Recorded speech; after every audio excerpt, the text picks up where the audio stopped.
त्रयोदशी तिथि एवं धर्म की उत्पत्ति का वर्णन। महातपाजी कहते हैं, राजन, धर्म बड़े आदर के पात्र हैं। नरेंद्र, उनकी उत्पत्ति, महिमा और तिथि का प्रसंग कहता हूँ, सुनो। जिन्हें परम ब्रह्म परमात्मा कहते हैं तथा जिन शुद्ध स्वरूप प्रभु की सत्ता सदा बनी रहती है, पहले केवल वे ही थे।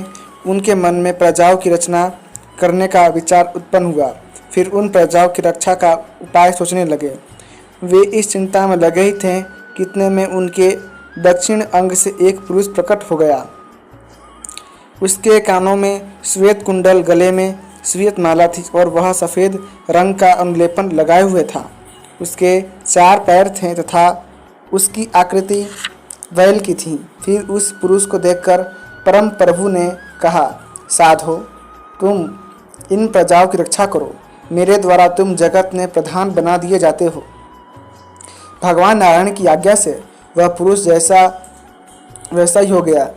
सतयुग में उसके सत्य, शौच, तप और दान ये 4 पैर थे। त्रेता में 3 तथा द्वापर में 2। कलयुग में वह दान रूपी 1 पैर से ही प्रजाओं का पालन करने लगा। ब्राह्मणों के लिए उसने अध्ययन, अध्यापन एवं यजन, याजनादि 6 रूप बनाए। क्षत्रियों के लिए दान, यजन एवं अध्ययन इन 3 रूपों से, वैश्यों के लिए 2 रूपों से तथा शूद्रों के लिए केवल 1 सेवा रूप से ही संपन्न होकर वह सर्वत्र विराजने लगा। यह शक्तिशाली पुरुष संपूर्ण द्वीपों तथा तलातलों में व्याप्त हो गया। प्रकारांत से द्रव्य, गुण, क्रिया और जाति ये 4 इसके पैर कहे गए हैं। वेद में कहा गया है, संहिता, पद और क्रम ये 3 उसके सिंग हैं। आदि और अंत में स्थान पाए हुए 2 सिरों से वह शोभा पाता है। उसके 7 हाथ हैं, उदात, अनुदात और स्वरित। इन 3 स्वरों से वह सदा बद्ध रहता है। इस प्रकार से वह धर्म व्यवस्थित हुआ। राजन, कुछ समय के बाद उस धर्म को विचित कर्म करने वाले चंद्रमा के कारण महान दुख हुआ। बृहस्पति चंद्रमा के भाई है।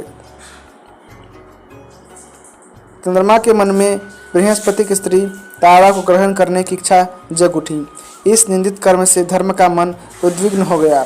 अतः वह वहां से चला और एक गहन वन में पहुंचकर वहीं रहने लगा। धर्म के वन में चले जाने पर संपूर्ण देवता तथा दानवों के सैनिक धर्महीन हो गए।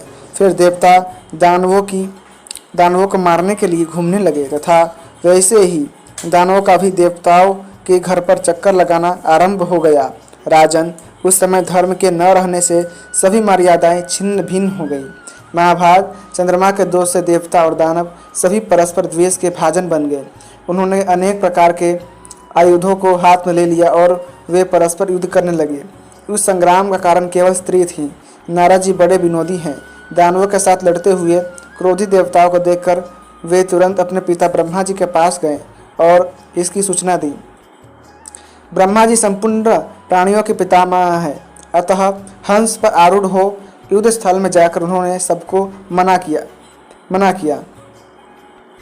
फिर उन्होंने उनसे पूछा, इस समय तुम लोगों का यह युद्ध किस लिए हो रहा है? तब उन सब ने उत्तर दिया, भगवान, यह चंद्रमा ही सभी अनर्थों का कारण है। यह अपनी बुद्धि से इस लड़के को अपना बताता है। इस दूषित कर्म से दुखी होने के कारण धर्म गहन वन में जाकर निवास कर रहे हैं। तब ब्रह्मा जी ने उसी क्षण देवताओं और दानवों को साथ लिया तथा वन की ओर चल पड़े। वहां जाकर देखा कि धर्म वृषभ का वेश बनाकर 4 पैरों से विराजमान है।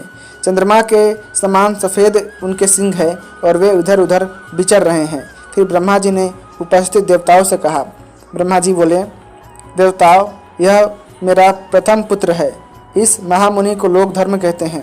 भाई की भार्या से अवैध राग करने वाले चंद्रमा के व्यवहार से इससे अत्यंत व्यथा हो रही है। अतः तुम सभी देवता और दानव अब इसे संतुष्ट करने का प्रयत्न करो, जिसके फलस्वरूप पुनः संपूर्ण सुरों एवं असुरों की सम स्थिति हो जाए। राजन, इस समय ब्रह्मा जी के वचन से देवताओं और दानवों को धर्म की बातें विदित हो गई। उन्हें बड़ा हर्ष हुआ। अतएव सब लोग चंद्रमा के समान स्वच्छ वर्ण वाले धर्म की स्तुति करने में तत्पर हो गए। देवताओं ने कहा, जगत की रक्षा करने वाले महाभाग, तुम्हारा वर्ण चंद्रमा के समान उज्जवल है, तुम्हें बारंबार नमस्कार है। देव रूप धारण करने वाले प्रभु, तुम्हारी कृपा से स्वर्ग का मार्ग दिख जाता है। तुम कर्म मार्ग में के स्वरूप हो तथा सब जगह विराजते हो, तुम्हें बारंबार नमस्कार है। पृथ्वी के पालक तथा तीनों लोकों के रक्षक एकमात्र तुम ही हो। जनलोक, तपोलोक तथा सत्यलोक सभी तुमसे सुरक्षित रहते हैं। स्थावर एवं जंगम कोई भी प्राणी ऐसा नहीं है जो तुम्हारे बिना स्थित रह सके। तुम्हारे अभाव में तो यह जगत तुरंत ही नष्ट हो सकता है। तुम संपूर्ण प्राणियों की आत्मा हो। सज्जन पुरुषों के हृदय में सत्व स्वरूप धारण कर तुम शोभा पाते हो। राजस पुरुषों में राजस और तामस पुरुषों में तामस स्वरूप तुम्हारा ही है। तुम्हारे 4 चरण हैं, चारों वेद तुम्हारे सिंह है, 3 नेत्र तुम्हारी शोभा बढ़ाते हैं, हाथों की संख्या 7 है, तुम 3 बंध वाले हो। ऐसे वृषभ रूपी प्रभु, तुम्हें नमस्कार है। देव, तुम्हारी अनुपस्थिति में हम विपथगामी एवं मूर्ख बन गए हैं। तुम हमारे परम आश्रय हो, अतः हमें सन्मार्ग बताने की कृपा करो। जब इस प्रकार देवताओं ने स्तुति की तो प्रजापालक धर्म, जो वृषभ के रूप से पधारे थे, संतुष्ट हो गए। उनका मन प्रसन्न हो गया। फिर तो उनके शांत स्वरूप नेत्र ने ही उन्हें सन्मार्ग बता दिया। उनकी केवल दृष्टि पड़ने से ही वे देवता धार्मिक नेत्र से देखने लगे। एक क्षण में ही उनका अज्ञान नष्ट हो गया। वे सम्यक प्रकार से सधर्म संपन्न हो गए। असुरों की स्थिति भी वैसे ही हो गई।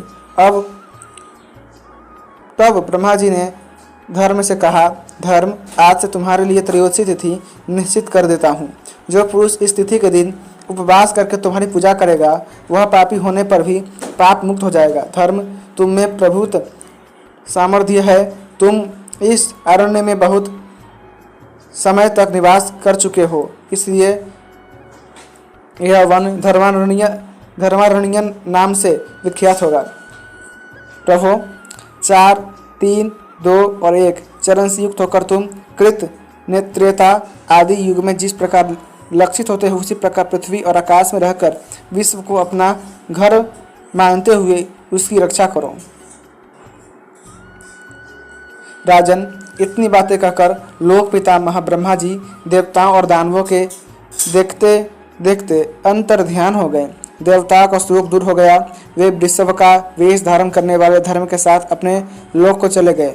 जो पुरुष त्रयोदशी के दिन श्राद्ध करते समय धर्म की उत्पत्ति का यह प्रसंग पितरों को सुनाएगा एवं भक्ति के साथ दूध से तर्पण करेगा, वह स्वर्ग में जाकर देवताओं के साथ सुखपूर्वक निवास करने का अधिकारी होगा। अतः